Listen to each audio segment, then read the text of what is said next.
Assalamualaikum dan salam sejahtera. Nama saya Najwa Azira binti Muhammad Zahid. Nombor matrik saya ialah D202111000229. Saya merupakan pelajar BMK 3033 Keterampilan Membaca. Saya akan membincangkan tentang teknik membaca bebas. Teknik membaca bebas ialah teknik yang sesuai digunakan oleh guru-guru untuk merangsang pemikiran kanak-kanak daripada aras rendah sehingga aras tinggi. Hal ini demikian juga kerana dengan menggunakan teknik membaca bebas, ia akan membantu murid untuk mendapatkan maklumat berdasarkan bahan bacaan mereka kerana mereka selesa menggunakan teknik tersebut dan mereka mampu mengeluarkan idea utama serta idea sampingan dalam bahan bacaan yang disediakan oleh guru. Menurut teknik membaca bebas, pelajar perlu membaca keseluruhan bahan yang mereka pilih daripada sekumpulan bahan yang disediakan oleh guru seperti petikan teks, petikan lagu, petikan pantun, petikan sajak dan lain-lain. Kaedah ini memerlukan sokongan guru yang paling minimum kerana kaedah ini digunakan oleh pelajar yang mempunyai kemahiran membaca yang lebih baik. Seterusnya, sebagai seorang guru, kita mestilah menyediakan soalan awal kepada pelajar untuk pelajar membuat penyediaan seperti sebelum, ketika dan selepas membaca teks. Hal ini demikian kerana dengan penggunaan teknik membaca bebas, pelajar dapat merangsang pemikiran mereka terhadap bahan bacaan tersebut. Assalamualaikum warahmatullahi wabarakatuh. Nama saya Nur Adlin Akar Syahira binti Kamarul Arifin. Baiklah, seterusnya saya akan memperkenalkan teknik membaca secara menelaah. Teknik membaca ini di mana pelajar perlu membuat telahan dengan apa yang mereka fikirkan akan berlaku atau apa yang akan mereka pelajari bagi pembelajaran mereka akan datang. Oleh itu, mereka akan meneruskan pembacaannya sehingga keseluruhan bahan selesai dibaca.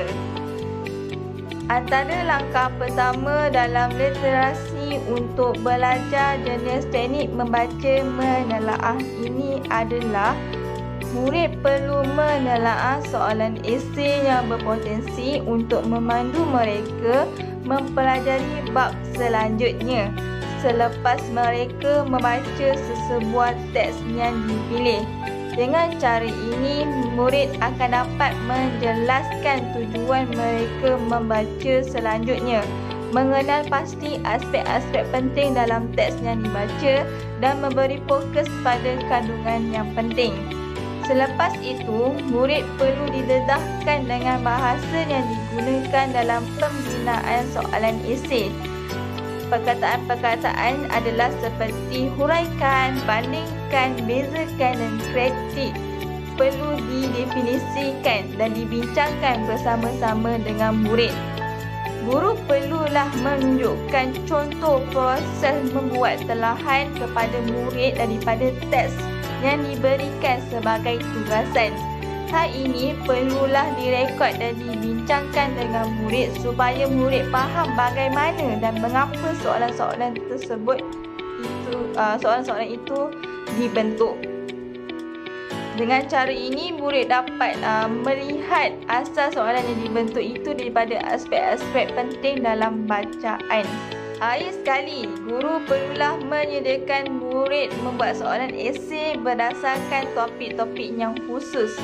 Arahkan mereka membina soalan, pandu mereka menggunakan perkataan-perkataan yang tepat digunakan untuk membina soalan esei.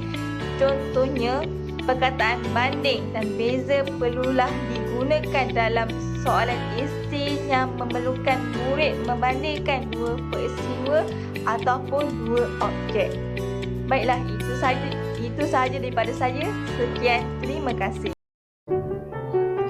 Teknik ini merupakan pelajar akan membaca bahagian yang sama secara senyap. Kaedah membaca ini juga dipanggil sebagai membaca di dalam hati, iaitu silent reading.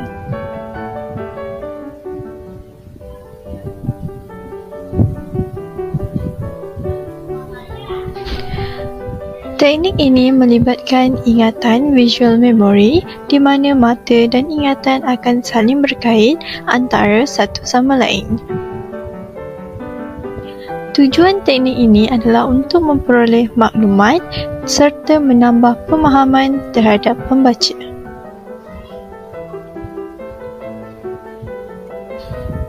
Kepentingan teknik ini adalah dapat melatih murid-murid membaca dengan senyap dan pantas, melatih murid-murid supaya boleh membaca dan memahami apa yang dibaca serta membaca senyap untuk mendapatkan pengetahuan.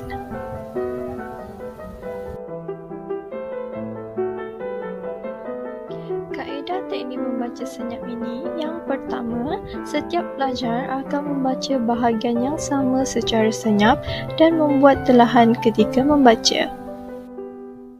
Seterusnya, apabila pelajar selesai membaca, pelajar akan menyemak semula dan menceritakan apa yang telah dibaca kepada rakan sekelasnya. Pelajar juga boleh menyatakan perasaan terhadap bahan yang dibaca olehnya kepada rakan sekelas dan guru.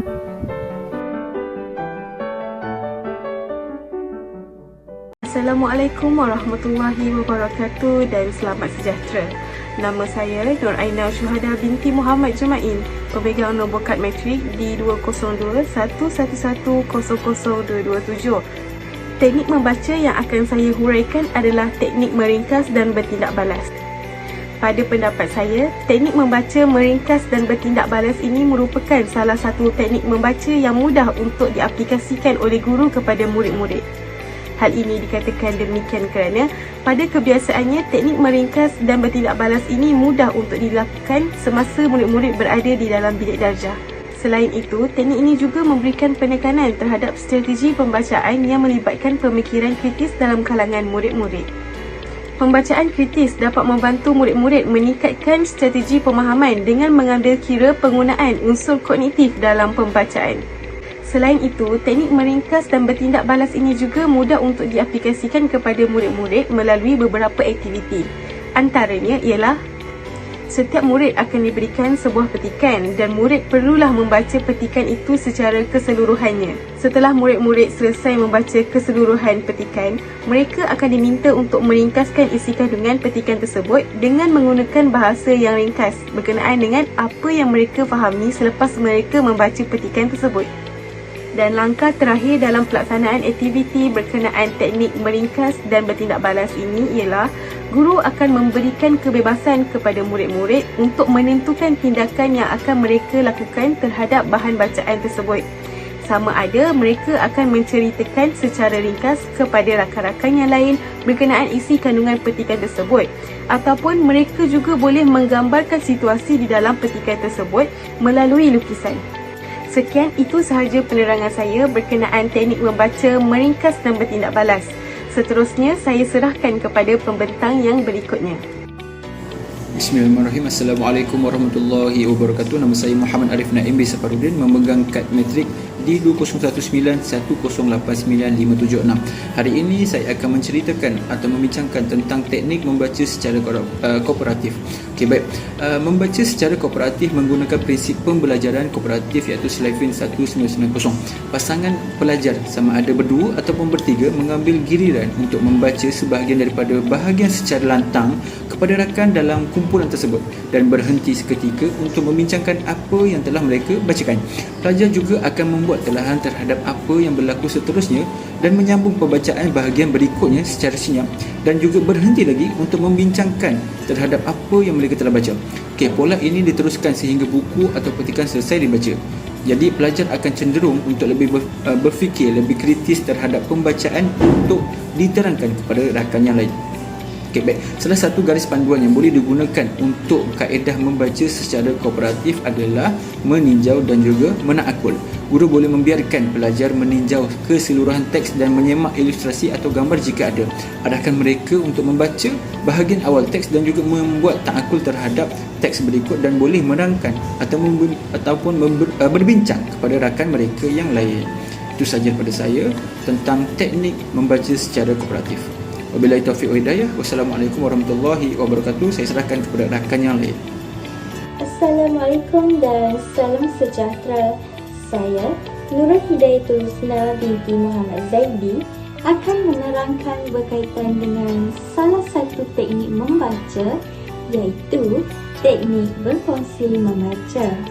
Secara umumnya, Holloway 1979 telah pun membentuk satu prosedur yang dikenal pasti sebagai pengalaman berkongsi buku bagi memperkenalkan kanak-kanak yang baru belajar membaca dengan menggunakan cerita-cerita yang digemari ramai, iaitu nyanyian kanak-kanak dan juga puisi.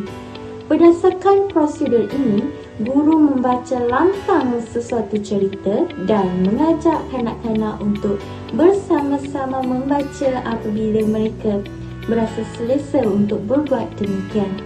Cerita akan dibaca beberapa kali dan kanak-kanak akan diberi peluang bagi bertindak balas menerusi penulisan, lukisan, drama, perbincangan dan pelbagai aktiviti yang menarik.